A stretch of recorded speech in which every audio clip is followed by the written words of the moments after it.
Mengacu ilmu mitologi, kecocokan bentuk Semar dengan ibu kota baru di Pulau Kalimantan bisa menjadi suatu pertanda alam. Semar bersumpah akan kembali setelah 500 tahun untuk menjadi penasehat atau ksatria Nusantara. Wacana pemindahan ibu kota sendiri sudah ada sejak era Soekarno dan baru terwujud saat ini. Apakah berarti Semar telah menampakkan wujudnya menimbang banyaknya huru-hara yang terjadi di negeri ini belakangan? Lantas seperti apakah sejatinya kisah Sabdo Palon atau Semar dan kaitannya dengan pemindahan ibu kota tersebut? Mari kita simak selengkapnya. Sejak diputuskannya rencana pemindahan ibu kota baru ke Pulau Kalimantan, ternyata menyimpan beragam misteri, khususnya kisah Sabdo Palon yang melegenda itu. Berikut kisah turun-temurun tentang sumpah kembalinya Sabdo Palon atau juga disebut dengan Semar. Pada penghujung kejayaan Kerajaan Majapahit bersamaan dengan berkembangnya agama Islam di tanah Jawa, sang pangeran Raden Patah mendirikan Kesultanan di Demak. Raja tua terakhir Majapahit Prabu Brawijaya kelima pergi menyingkir hingga penghujung timur Pulau Jawa. Belambangan yang sekarang dikenal dengan nama Banyuwangi didampingi dua abdinya Sabdo Palon dan Noyo Genggong. Sunan Kalijaga, anggota Wali Songo termuda penasehat Raden Patah yang ikut mengislamkan tanah Jawa, menyusul sang Prabu Brawijaya kelima ke Belambangan. Sunan Kalijaga membujuk sang Prabu untuk kembali ke istana Majapahit, tetap menjadi sesepuh yang dihormati. Dialog yang alot antara Sunan Kalijaga dengan Prabu Brawijaya kelima tidak berhasil membujuk sang Prabu untuk kembali, namun berhasil meyakinkan Prabu Brawijaya kelima untuk memeluk agama Islam. Prabu Brawijaya kelima lalu mengajak abdinya Sabdo Palon untuk ikut memeluk agama Islam. Sabdo Palon kecewa dengan sang Prabu Brawijaya yang bersedia memeluk agama Islam dan dia menolak untuk ikut memeluk agama Islam. Dia mengingatkan sang Prabu Brawijaya kelima bahwa dia, Sabdo Palon, adalah pemomong para raja di tanah Jawa. Sudah 2000 tahun lebih 3 tahun dia hidup dan menjadi pemomong para satria Jawa hingga menjadi raja ganti berganti. Tentu seorang yang sudah hidup 2000 tahun lebih bukan dari jenis manusia, tapi dari kebangsaan jin. Dia adalah sosok Semar yang pemomong satria-satria yang dimaksudkan ke dalam kisah pewayangan Jawa, adopsi dari kisah Ramayana dan Mahabharata dari tanah India.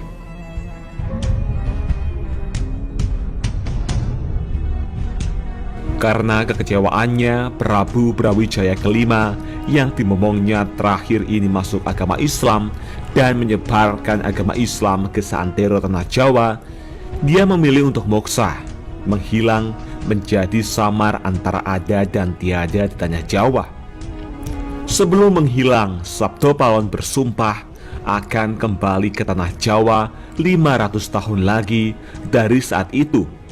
Tanah Jawa, Saka, dengan sang Kela, kode sastra Jawa, getir, sirno, hilang kertaneng bumi.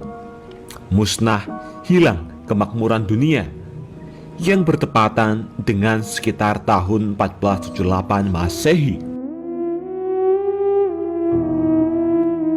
Sabdo Palon memberitahukan tanda-tanda sosial dan tanda-tanda alam yang akan muncul di zaman kembalinya nanti.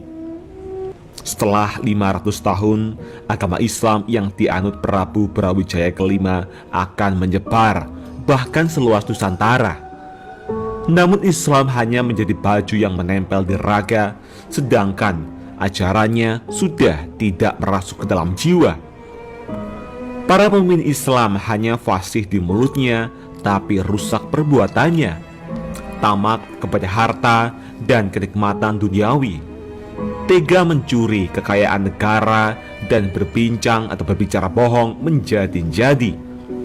Kehidupan rakyat tampak berkecukupan, harta benda, tapi banyak yang mengeluhkan sulitnya hidup. Serasa lebih baik mati. Dan tanda alam yang akan terlihat adalah meletusnya Gunung Merapi dengan muntahan abu dan lahar ke arah barat. Sabda Palon akan kembali ke tanah Jawa adalah untuk bertugas kembali sebagai seorang pemomong. Setelah 500 tahun tanah Jawa akan memunculkan kembali seorang satrio yang akan menjadi momongannya. Sang satrio ini akan mengawali membawa kembali kemakmuran dan kejayaan bangsa Jawa Nusantara dan akan mengusung kembali ajaran Budi. Budi pekerti yang luhur akan menjadi hal yang utama yang akan ditanamkan sebagai landasan dalam meraih kemakmuran dan kejayaan negara.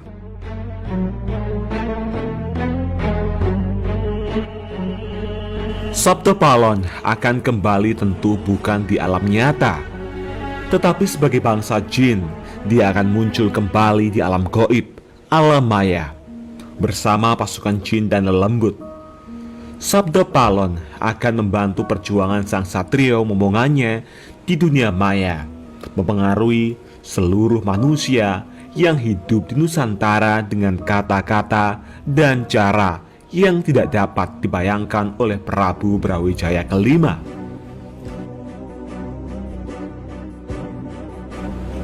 Sang satrio yang sebelumnya bukan siapa-siapa, tidak dikenali, muncul tiba-tiba dan dengan cepat termasyur ke Santero Nusantara. Penggambaran lain tentang satrio dituturkan dia menjalani masa kecil yang sulit dan menderita. Tinggal di rumah di pinggir kali yang di timurnya adalah kaki Gunung Lawu dan Kali Bengawan. Wajahnya selalu tersenyum Bak Krishna, tapi wataknya tegas seperti Baladewa. Caranya berpakaian dan berpenampilan tidak layaknya satria calon raja, tapi bersahaja seperti rakyat jelata. Pergi ke sana kemari tanpa dikawal pasukan, mengalahkan tanpa mempermalukan orang lain, dan sakti mampu tanpa perlu ajian, nama besar keturunan mampu kepangkatan. Kegembiraannya adalah mengurai dan menyelesaikan permasalahan rakyatnya yang dalam kesulitan. Rakyat lama menunggu dan mencari sosok sang satrio. Begitu dia muncul, diresmikan sebagai calon pemimpin, segera seorang pemuda berjenggot menyatakan mendukungnya. Selesai menyatakan sumpahnya untuk kembali 500 tahun lagi dan membaparkan tanda-tanda zaman kapan dia kembali dan ciri-ciri calon momongannya, Sabda Palon segera menghilang moksa dari hadapan Prabu Brawijaya kelima. Kita bisa percaya atau tidak mitos Jawa ini, namun terkadang ucapan orang zaman dahulu dikenal sakti dan bisa menjadi kenyataan suatu saat. Seperti ramalan Jayabaya yang terkenal itu ternyata sesuai dengan kondisi di Indonesia.